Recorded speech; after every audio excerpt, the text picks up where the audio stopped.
Okay, let's see if the live video works this time. Sorry, before I was going through the mountains and there wasn't very good reception. There actually still isn't right now. There's only one bar, 2 bars. But we'll see what happens. Anyway, so I wanted to talk to you guys about like really concentrating focus on something to make it grow. Now the whole thing is that the intention about why we would want to do this is to come to an even deeper intimacy with the Lord, and that's where the source of everything is found, is in Him. It's all about leaning into Him. So like the scripture that says, to those who intently look into the law, that's where the transformation and stuff comes from. So it's the intention is what it is. It's your passion, it's your focus, and your intention. And so when you're spending time with the Lord, maybe there's a bunch of different things that are switching in your mind, going from one thing to another. Maybe there's distractions, maybe there's temptations, and different things like that. Well, switching focus continually in that way makes it to where you're beholding each one of those things for very short amounts of time. Now, if you can come to a point where your heart is focused on the Lord and postured to Him and to His heart, then when you think about Him, and you're sitting in stillness, waiting for Him to reveal something. It could be an image. It could be a vision. It could be a song. It could be a scripture. It could be some worship. It could be a memory. It could be all kinds of stuff, right? But the thing is you already know the practice of how to know if something's from God, right? Because you open yourself up and just let things come in as they come in, and be discerning, pay attention to the source on where it came from. Like if you're the one creating it, if you're the one behind creating what it is that you're thinking about, then that's probably just you creating. If it's a temptation or something that's taking you away from the Lord, it's probably a distraction of some sort.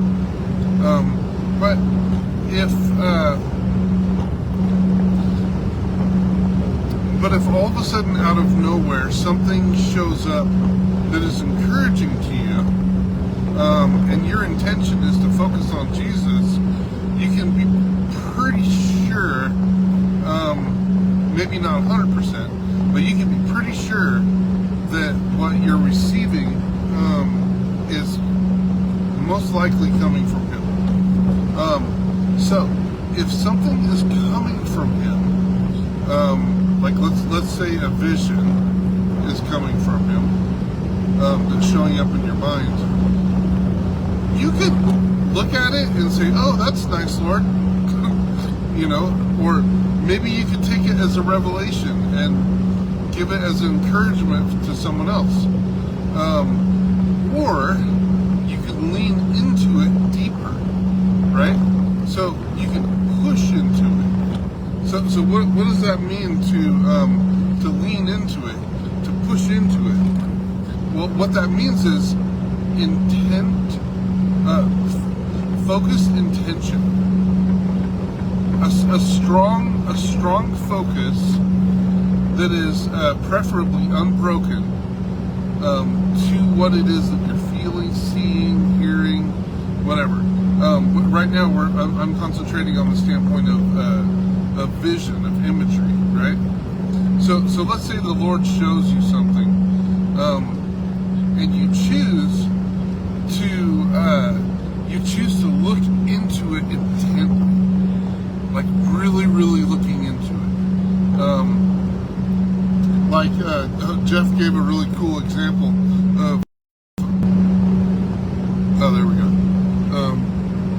The video disconnected for a second, so I had to wait for it to reconnect. Sorry about the connection issues. But Jeff was talking about like a hunter.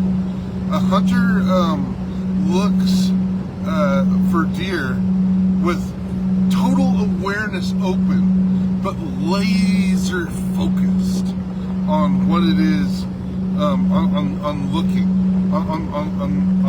right? So it's like you're passively receiving from all directions. You know everything that's going on around you. Even if you hear a blade of grass blowing by the wind, your ear is picking it up because all your senses are heightened. But at the same time, you're laser focused, looking for that deer, and you're being silent, you're being passive, but you're also being laser active at the same time, and you're not taking your focus off of the place where that deer might be, and it's because one mistake and you might miss. You may miss the deer altogether, right? So, with that concept in mind, it's like when looking at a vision intently, it makes it grow. Okay, it makes it actually grow, and the fact that you're intentionally putting your focus on it is actually creating a tunnel between you and what it is that the Lord has shown you. You're going into it is what you're doing. You're pushing into it. You're leaning into what it is that He's showing you. And so now from the kind of New Age perspective, I'm just going to tell you guys a little bit of things. The first thing I'm going to tell you is feeling in the spirit, okay? If I think in my mind about energy, or a ball of energy in between my hands, it is immediately there. I have the ability to feel it instantly, right? And I know it's there. It is physical. It feels like a clay ball. I mean, I'm not even kidding. It feels like like a clay ball that you can roll in your hands, like a squishy magnet, and it's unmistakable. It is there. Now, so why am I telling you that? What does that have to do with imagery? Well, I'll tell you. I'm kind of telling you how to create something out of nothing. So first of all I did was I thought a thought about something between my hands, right? And then boom, there it is. That fast. It's there. It's right there. In the spirit, it's instant. This also applies to healing, you know? When you're thinking about someone, or if you're thinking about heaven, you're there, man. You are there, and it is there right in front of you. And for healing, you're there. You're there on that person with whatever it is that you're thinking about, and especially if something's coming from the Lord concerning what you're thinking about, then it carries power by default, without you trying to, spend time and try to figure out how to build your own power. Anything that comes from the Lord carries power, also. But what we're talking about here is so let's say I hang on a second. I gotta check something real quick. So let's say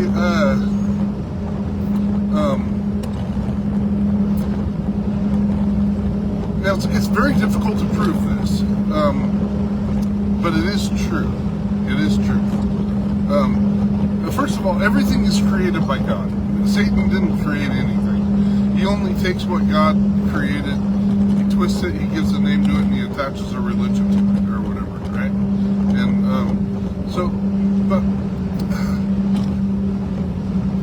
so let's say that concerning the energy that I can feel in my hands, concerning the energy that I can feel in my hands, can I see it? If I choose to put the correct focus on my eyes, or with my eyes, to be able to kind of look into the spiritual realm from that aspect, yes, I can see it very, very vaguely. But then the question is can you make it clear? Yes, you can. How do you do that? By concentrating on it without breaking focus. So if you concentrate on it without breaking focus, the clarity to you will actually become stronger and more clear, to where you can see it, not others yet, but you can see it. If you keep focusing. So right now you're manifesting, you're creatively manifesting something with starting with a thought construct, and your intention is layering it, right? Let's say it starts small, and as you stay focused on it with no distractions, there's another layer that goes on it to make it more tangible. There's three realms that you're dealing with, though, that you have to penetrate through in order to actually make it real, like actual matter, from a thought construct to matter, basically. So let's say that you stay focused on it. You know how you are a spirit, right? You are a spirit that wears a soul, or that has a soul and wears a physical body. There are three layers. There's the spirit, there's the soul, and there's the physical, right? So what we're dealing with right now is thought constructs, and being able to barely see it, you know, with the ability to like look at the spirit and stuff, kind of like squinting your eyes and like looking at a flat wall, you know, past with no shadows, no reflections, you know, things like that, and it gives you the ability to actually see what it is that you're thinking about in your mind, like literally. I can see it. You can actually do it with your finger, if you do that. It's a very, very thin piece of like blue thread, and you can see it, and you can stretch it. Like as you move your finger, you'll actually watch it move with your finger. But anyway, so you're literally creating some sort of a vortex in between your hands when you're making a ball like that. But so as you concentrate, hold on a minute, I gotta make sure. Let's see, junction 80, and I need 80 east.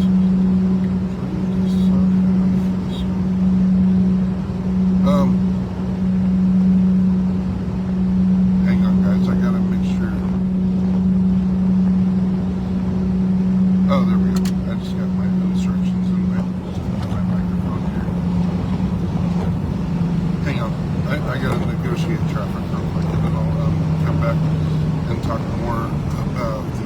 I'm not gonna disconnect. I'm just gonna do this turn real quick.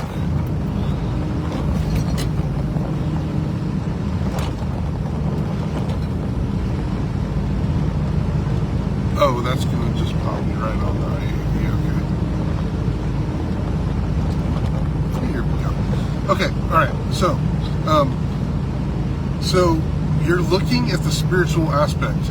You're looking at the spiritual construct.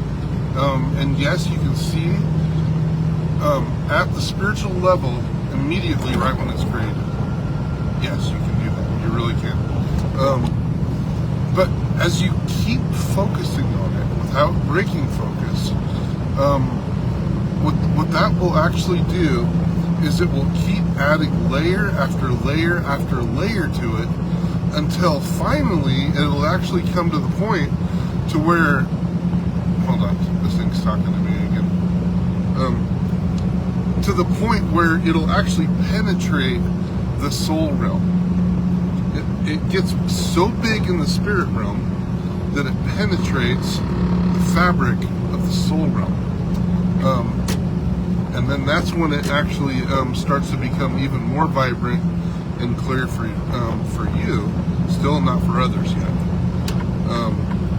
You can see why people probably don't think it exists, because it takes a lot of effort to do this.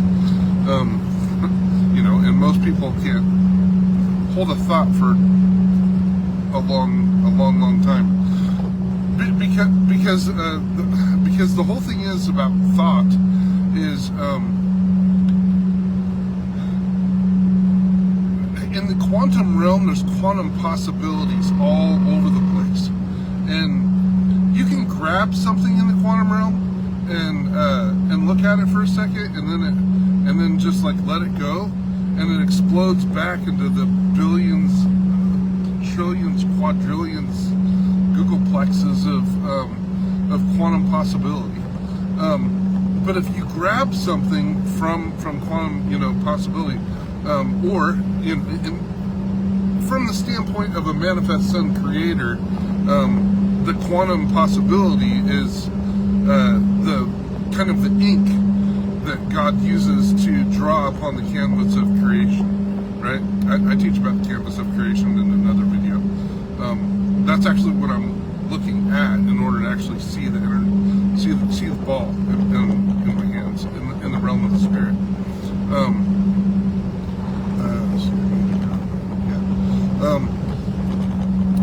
Oh man, now I lost my train of thought. I'll just go back to that. Okay, yeah. So if you stay concentrated on it, it'll start to actually develop layers in the soul realm now. So much to the point to where it will actually start to spill over into the physical realm. That's when you'll see a microscopic electron or whatever, under like an electron microscope type of thing in the physical. But you can keep building it. You can actually keep focusing on it, and it'll make it grow bigger and bigger and bigger and bigger to the point to where it can actually be visible to other people. But you can clearly see how much effort it takes to actually do this, right? But this is literally manifesting something out of nothing. And when we're creating the image of God, and we have the ability to do it. Now, from the standpoint of the Spirit of God is in you. You're sune with Him in the realm of the Spirit, right? And the idea of belief through Christ and spending time with Him, what it does is it expands your spirit side to where it overflows into the soul side, right? Once it overflows into the soul side, that's when the infusion of fire happens. That's I'm not going to say that's the baptism of fire, because I don't know if it is or not.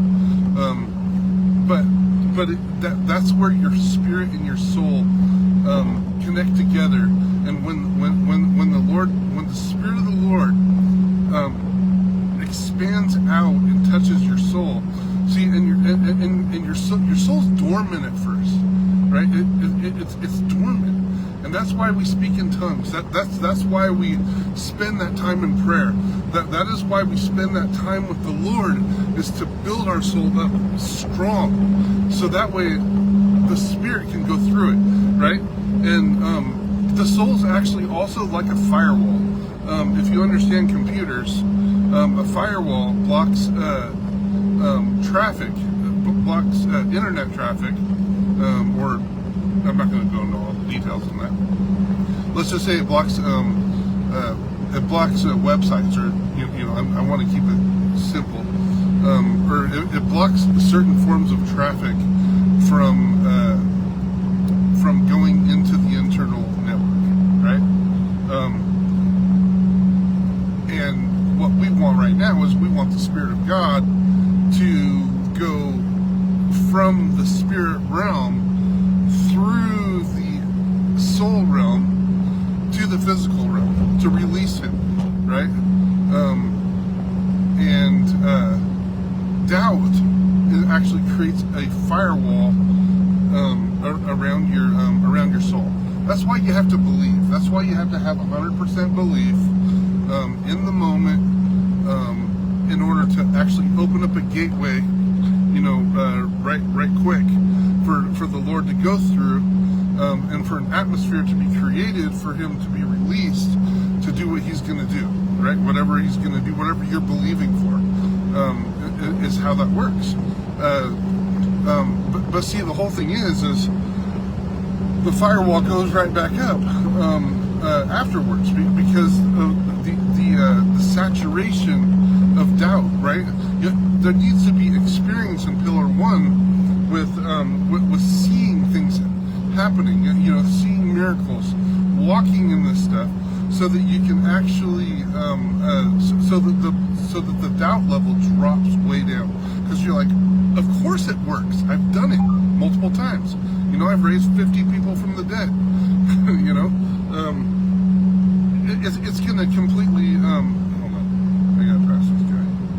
He's going 65, and I'm regulated at 68. Okay. And I need to use pass assist. Pass assist makes me go faster when I double tap the gas pedal.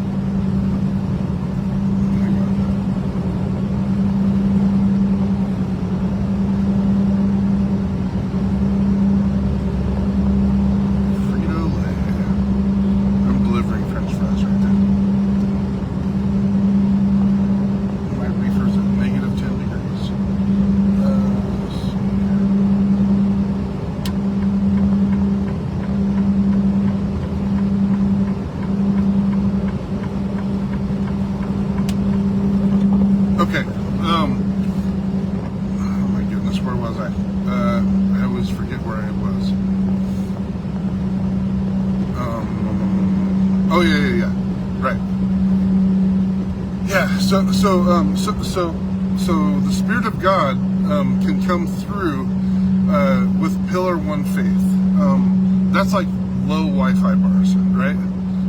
But when you spend time with Jesus and amalgamate yourself, make your soul strong, then your spirit will actually expand out, just like the energy ball or whatever, expands out to the soul realm, and once it hits your soul, it fuses to your soul, and that's when there's like that explosion of fire that happens in your belly, and it's unmistakable. When it happens, you won't have to be able, is that it? You'll know. You'll definitely know. And that's the manifestation that took place on me, which doesn't necessarily mean that manifestation is going to happen on you. I have no idea. I'm just speaking from my own experience. But the whole thing is Jesus, when he was totally glorified, it was because he was in such obedience and such fellowship with God that he amalgamated his spirit and his soul together to the point where he physically glowed. right? His spirit expanded out and connected to his soul, fused to his soul, and then his soul and his spirit expanded out to the flesh, which glorified him and made it to where he was physically seen, everyone. It's like in Isaiah 60, it says that everybody's, who loves, well, it doesn't say who loves the Lord, but it says arise and shine, for your light has come. And it says that kings will physically see that light, from afar off or whatever. And then they're going to call you and ask you what's up. And that's, when you share the gospel or whatever. But anyway, so this whole thing about focusing intently, builds things in the realm of the spirit, and it expands it to the soul realm, and then it expands it to the physical realm. So when you are spending quiet time with God and a vision or something pops into your mind from him, and it's from him, right? I'm not going to go through the discernment thing. We already talked about that earlier. So you discern it. You definitely want to discern it, obviously. But you're looking at the image that he puts in your mind, and you look at it intently, and you're comfortable, right? Because you got to remember, when you're going down into the realm of stillness, if your heart has anxiety in it, you'll rise back up, and so there's a lot of different things to juggle at the same time. But you want to be content. You want to be nonchalant, content as you're dropping down. And what I mean by what do I mean by dropping down? Dropping down. He gives you the image. You stare at it. You're enjoying it. You're dropping down, right? Pushing. So there's the layers down below. There's the layers down below, right? You'll like let's say that you see the image and you feel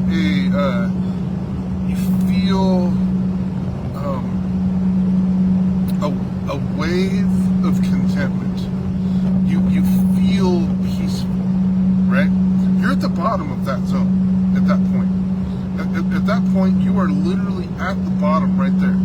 But you want to push down further in, right? You may think that that's the end. It's not. It's not the end. It goes much deeper than that.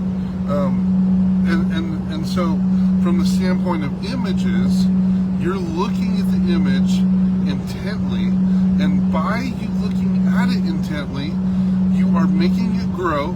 You are pushing on it and dropping down further. You're dropping down deeper, right?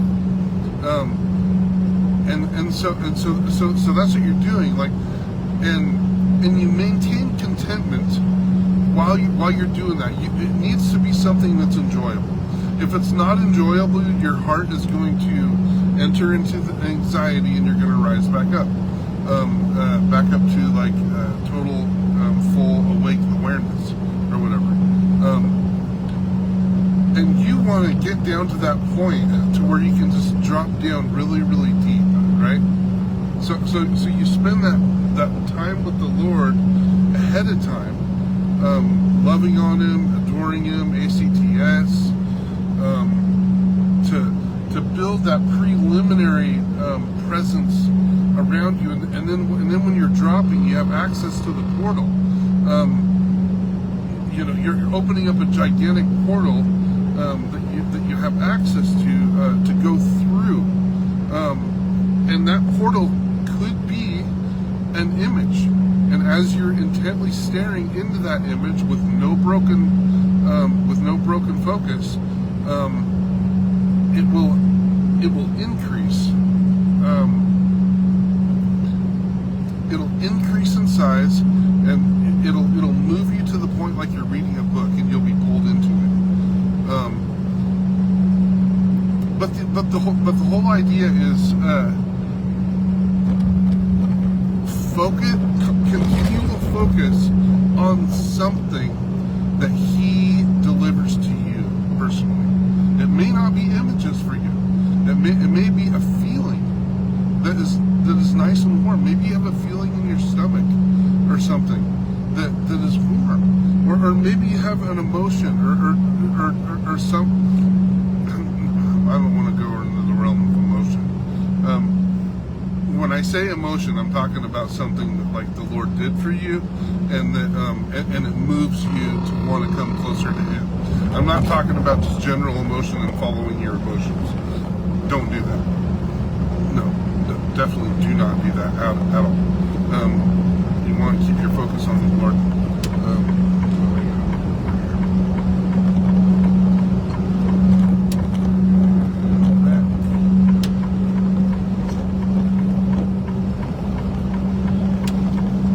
But yeah. So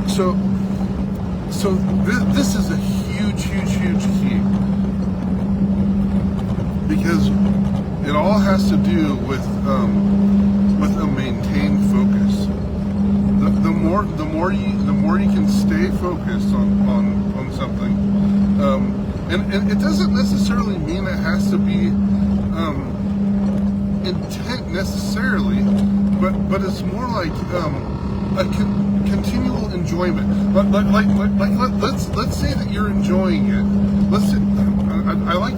I'm a visionary guy, and so I keep going back to vision. So I apologize for everybody else that has other ways of experiencing this.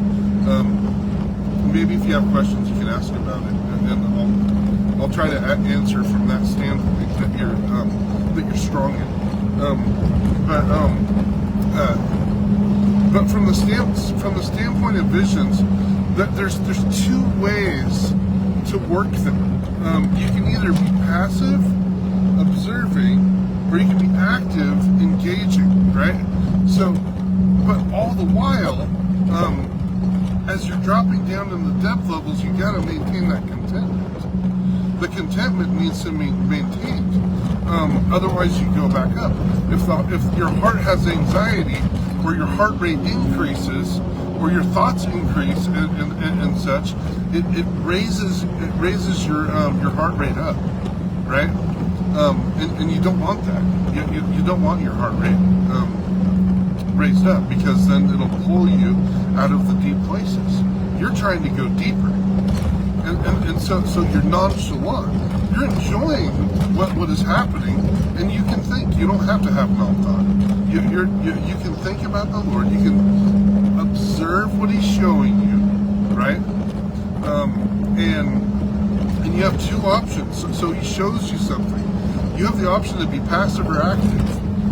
If you're passive, you're just going to be like, oh, wow, this is beautiful, Lord. I really am enjoying this. And you're just looking around. Maybe He's giving you an image of a beautiful scene, like with clouds and in the ocean or something. You know, just something beautiful that He wants to share with you. And so you're just looking around at it. You're like, wow, yeah, Lord, this is very, very beautiful. That's passive. You're not doing anything with it.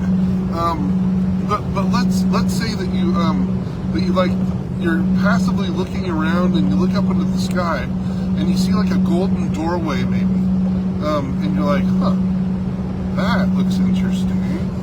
And then you start focusing on that, right? Actively.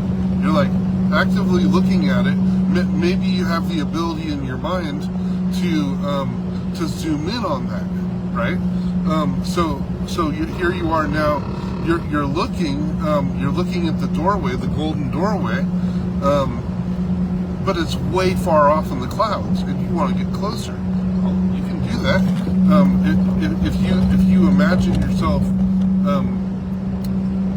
coming right up to the door, to where you can see the intricate design and stuff on it, the glowing light, is a whole lot more vibrant than what it was when you saw it afar off. That's teleporting. You're teleporting in the spirit. Or you can cruise, or you could sit on the ground and you can go fly up to it. You can do anything you want, really. But it's not about how you get there. Left lane there, it's okay. But it's not about how you get there. It's about what you're doing as you get there. It's about your active intention. That's what it is about. Because that's what allows you to interact with it. And you could be passive. You could totally be passive. I'm going to be going through a tunnel here in a minute, you guys. So I might lose connection for a second. And if I do, then I'll be out in like probably 10 seconds or something. Because it's not that big of a tunnel. I gotta focus on what I'm doing. How fast am I going? 46. I gotta go 45. I have to drop down to like 35 too. Because it's a very, very narrow tunnel.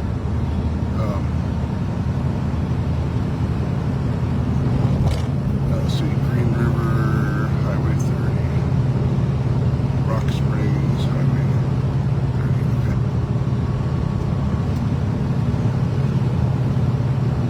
So hang on for a minute.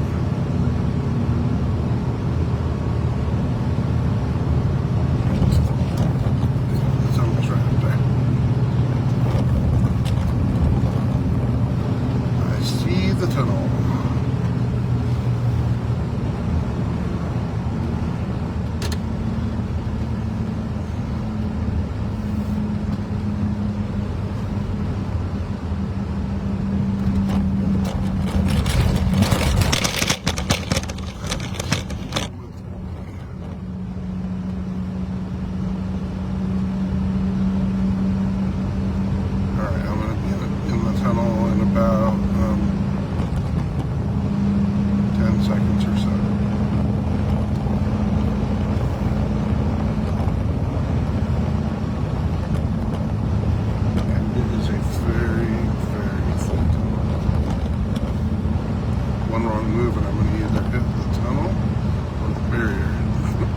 Because like a regular tunnel, I'm going through it right now.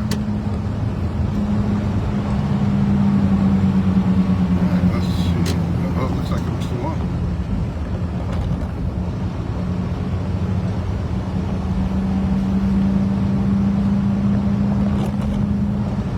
Okay, maybe a little bit more than 10 seconds.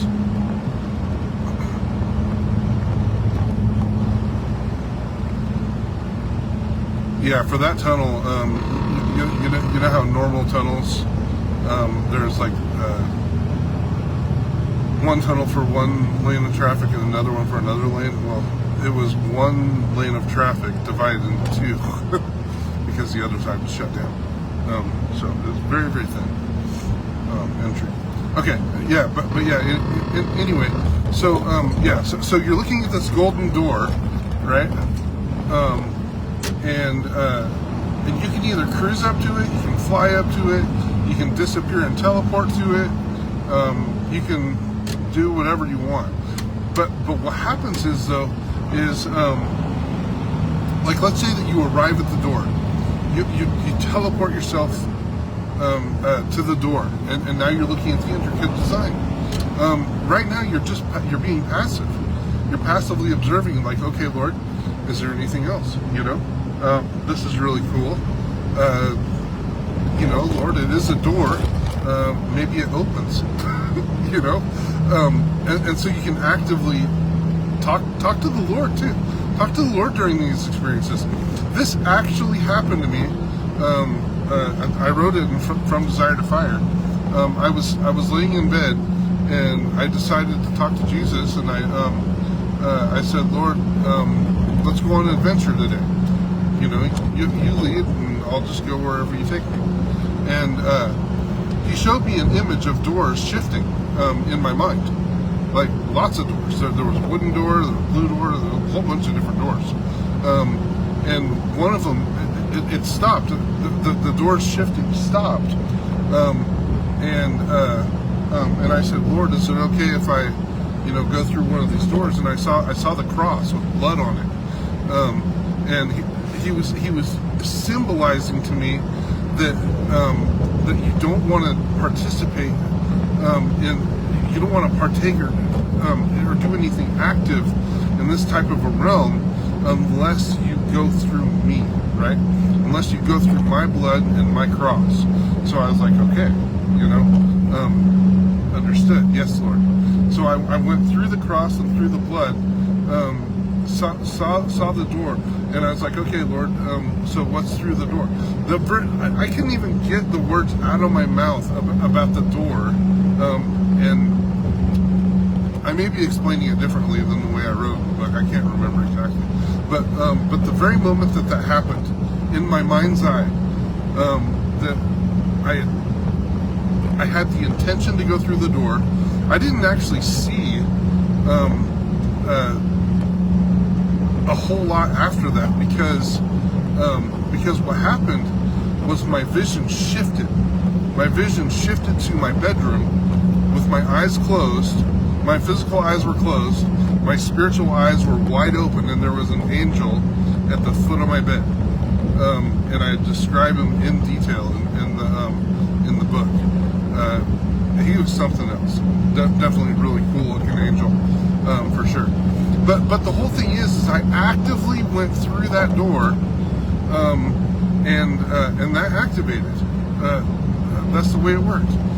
And there was a bunch of doorways that Bruce Allen actually went through, and they happen to be teleportation places to physically teleport on the earth. That the Lord showed Bruce. They're up in space somewhere. That God has them like packed away. But there's a bunch of doors that you can choose from, and you can go through it and physically teleport to another place. But yeah, anyway, but we're not talking about teleportation and all that kind of stuff. What we're talking about is intimacy with the Lord, and we're talking about real relationship with Him, being amalgamated with Him, and becoming one with Him, right? That's the idea. So He shows you something, and anything that comes from Him carries power. So if you passively observe it, or intently focus on it with active focus, you're gonna connect into it, right? And it's gonna touch you. You're gonna and you can just keep going in deeper, but you gotta maintain the enjoyment in order to keep your depth levels.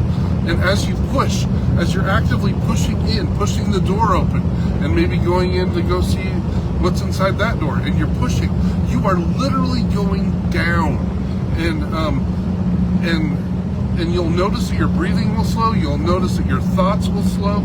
You'll notice that everything will start getting slow, and there will be an increase of presence around you that you can feel, most likely physically, on the outside, and also on the inside, and maybe even visually, in the vision.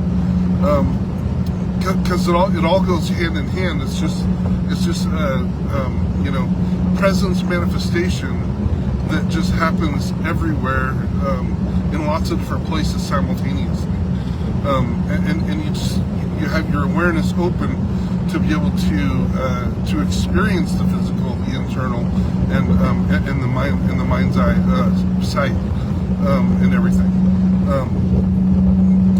But as you keep going in further and in deeper, by looking intently, you will drop down more and more and more.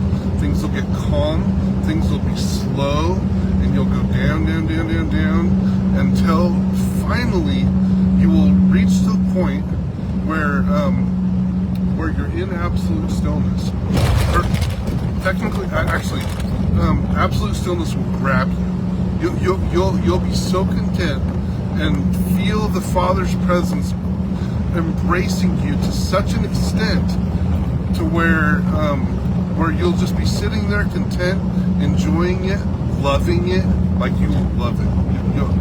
You'll at this point, going to the prayer closet will no longer be a chore. It will become a desire. It will become your treasure. Where your treasure is, there your heart will be also. Your heart will go there. And because once you feel Him in this way, you're going to want to go back to the prayer closet, because then the prayer closet becomes fun, the prayer closet becomes real, and life-changing, life-altering, for not only you but also for others, because through you and your heart for Him, the world will be changed.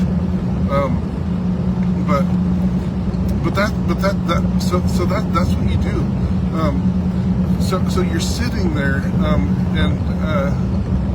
and just enjoying His presence as His presence builds more, and you feel Him more, and it gets more and more real. Eventually, you'll be sucked in to absolute stillness, to where you're gone. You won't even know that you're focusing anymore. You're just going to be gone, literally, into the realm of absolute stillness, and that is full amalgamation of the Lord on you. This is where angels will start to come visit you. Principality, angels will start to come visit you, because in your physical atmosphere. I remember, like, Zach ran to Jeff at one point, and he was like, Jeff, these things are showing up over my house. And he's like, well, what'd you do? He's like, I was just in the prayer closet. I was just spending time in prayer. That's all I was doing, was spending time in prayer. He's like, yeah. And that's what it is. You spend that time in prayer, and you become atmospheric, and that atmospheric radiance, that atmospheric signature that is coming off of you, it makes your presence known to everything that's going on up in the heavens, up above you, right? And yes, it is in the atmosphere. It is absolutely in the atmosphere, right? If your eyes are open to see in the Spirit, you'll see them, that's why they were building the Tower of Babel up, straight up, because that's where all the prince angels are, and they were trying to open up a portal up there, is what they were doing, and they live in a realm of radiation. When power is pushed out of you, it is radiation that is coming out of you, and like airline pilots, when they're flying up in that atmosphere, they have to get checked for radiation all the time. Their atmosphere that they breathe in is radiation, and so when you're releasing healing power, you're releasing radiation. It can be picked up on a Geiger counter, right, on a radiation detector, because the realm of glory is actually a realm of radiation, and when you become atmospheric, you become radiation. Radiation. Yeah, that's a new term. But yeah, so when you spend that time in absolute stillness, from that standpoint, and you can stay there, this is where you get your mind renewed for real, right? It's not conceptual, doctrinal mind renewal of trying to figure out truth and everything. You literally become the truth. You become the truth, because you're being so amalgamated by the Lord that the presence of heaven is just manifesting out of you and radiating out of you, you know.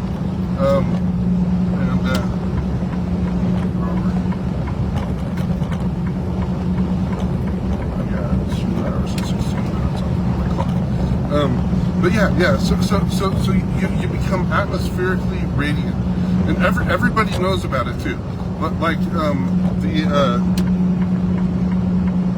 the prince angels that are good and bad in the atmosphere, and the government will all know what's going on.